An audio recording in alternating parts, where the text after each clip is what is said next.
It's Tuesday, which means one thing, 2-minute Tuesday rig video, and these are my poached eggs, which I am going to eat first, and then we'll get straight on to the rig video. And today it's going to be Carolina rig.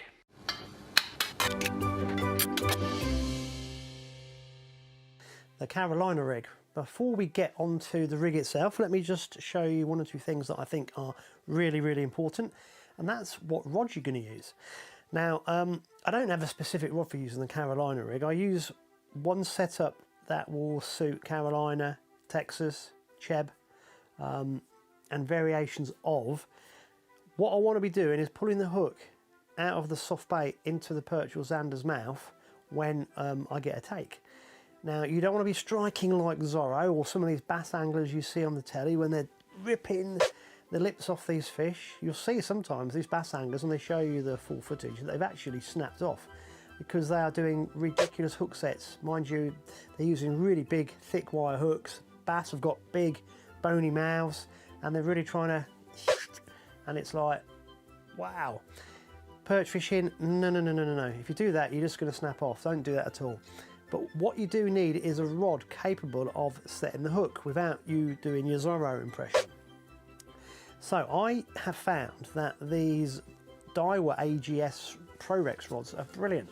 I may have showed you on other videos that I'm protecting the rod, but I really want to protect the braid. That's what I'm really worried about. So I try and use a rod sleeve wherever possible. So on these rods I keep the rods set up and they're put together, so they're two-piece, but I have them all in one. And that's how I store them, have the rod sleeves on. So let me see if I can see this without my glasses on. Total length, this is 2.16 metres. What's that in English? That's 7 foot. And this is a 5 to 25 gram weighted rod. These rods are beautiful. So when I get a hit on one of these soft bait rigs, I pull into the fish. And because the tip's quite stiff, even though it's a very light rod, that power's probably the wrong word, that force that I'm using is imparted through the braid. Short leader, so it's not stretching too far, straight into that hook, which is a fine wire hook. It's ripping out of the plastic into the fish's mouth. So I'm not doing the Zorro impression like these bass anglers. I also use, I think these are 2000s. This is 2000, 2500. This is a 2500, so 2000, 2500 reel. These Daiwa ballistics, which sadly they don't make anymore, are perfect. They're really light. With a light rod, it's beautifully balanced. Not sponsored by Daiwa, I just find that these rods have worked really well for me, so that's a really good setup. Braid I use is 0.06, so I go really fine. For obvious reasons, I want to feel what's going on when I'm dragging around these soft plastics. So that's the setup I use for the whole range of these soft plastics, and for the Carolina rig, this works really well. Just one thing that you need to know, when you get a take on the Carolina rig, don't hit into it immediately. Count 1,000, that's what I do. I count 1,000, then pull in, because a lot of the time the fish has picked up the bait and you just got to give it that extra time just for it to inhale the bait into its mouth. A good example is this worm that I'm going to rig up. So the hook is going to be at the front of the worm, so if you think a perch has picked it up and it's inhaling the bait, you've got to give it a second or two to get the hook in its mouth. If you're too quick on the strike or very keen, you're going to pull the bait out of its mouth before it's had time for the hook to get in. So that's another little tip.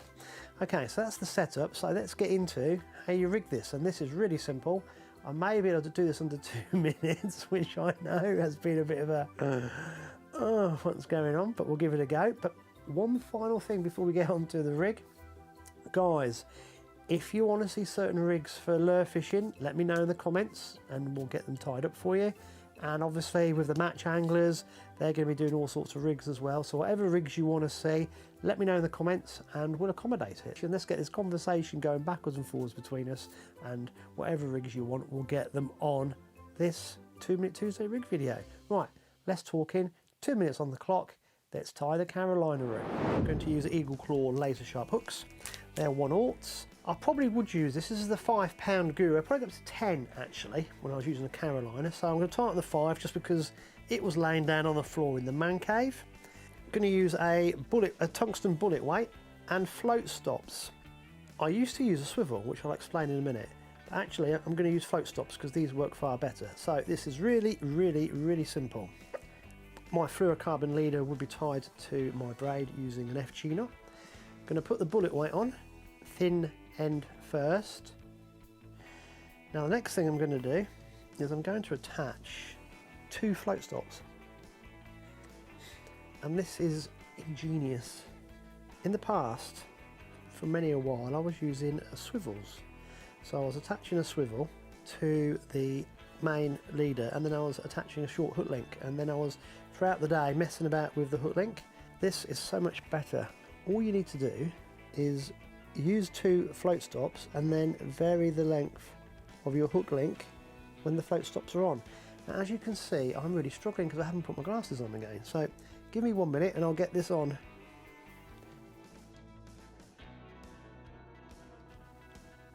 Six and a half hours later. Right, hallelujah. Oh, so I threaded that onto there. Need my glasses. Right, so what you do is you slide on 2 float stops. Don't use one. One is not enough to hold the leader in place. You need 2 float stops. So you slide your float stops onto your fluorocarbon leader once you've got some kind of eyesight.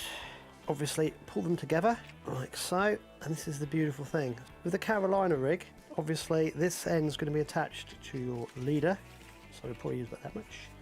We have our bullet weight here, then decide how long a hook link you want to use. Now that's obviously way too long. The nice thing about these float stops is they don't kink the fluorocarbon, so you don't get a pigtail in it as well when you pull it along it. It's one of the things I can't bear is pigtail in lines. So you might want to start off with, say, hook length about that long. I don't know, how long's that? That's about 1.5 foot. So you tie your hook on there, and then you can shorten or extend the hook length depending on what you want to do. I find the float stop method to be ingenious. Not my idea. Saw some guy using it on YouTube, of all places, and stole it. So like I said, I used to use a swivel, but this seems to be an awful lot better. What you could do, you could tie a loop here, then use a short hook link if you were worried about getting snagged up. So if say you're using, I don't know, £10 main fluorocarbon, you could use like a £5, £6 hook link and make it really short, and then you could use the float stop method to extend the hook link itself away from the weight, and then if you get snagged up, you can then pull for a break and your weak link will go first. I haven't bothered, I've just used £10 straight through, it's been fine. Like I said, if you're a bit worried about snagging up and you fish in very snaggy areas and you don't want to keep losing your bullet weights, that would be a good thing to do as well. All we're going to do now is tie the offset hook onto the hook link, and I'll show you how to rig a worm. I'm having one of those days. Do you ever have them? I've just turned the camera on, forgot I had this in my pocket and hooked myself. Oh dear. Okay, so and the other thing I realised as well is I was going to start rigging this with a white worm with a white background. Right, so let's go with a green one. So what I did, I tied the offset hook on using the old Palomar knot. Got my green worm here. Now these worms tend to have a slot in the top. Most companies make these worms with this feature, which allows us to make them really weedless, which is perfect for what we want to use them for. The way you rig these worms is really simple. As always, with soft plastics and an offset hook, just push the hook point into the centre of the bait, pull it down far enough to allow for the neck of the hook, not quite sure what it's called, but just to be into the bait. Pull the hook through it and then just turn the hook so you can then push it into the body of the plastic. So you can marry up where you need the hook point to come out of the plastic.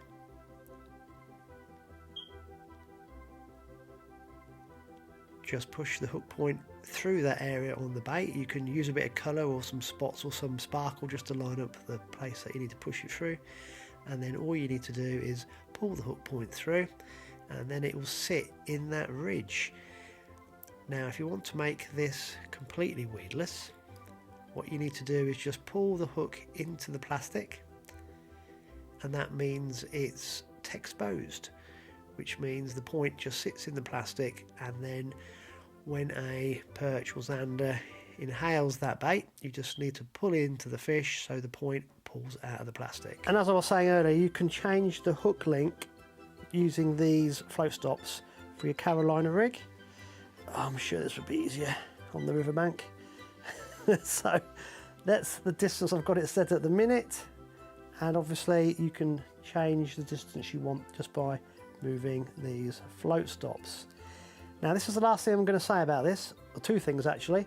One, I don't see many people using a Carolina rig in this country. I don't know if anglers are scared of losing hooks, baits and rigs in snags. I think that could be part of it. In America, these bass anglers are casting constantly into cover.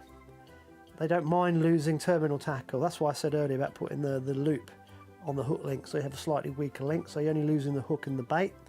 I think that's why a lot of UK anglers in particular don't use rigs like this, because they're scared of losing the baits. And the second thing I wanted to say is when you cast in a Carolina rig, you've got to imagine you're casting a waggler float.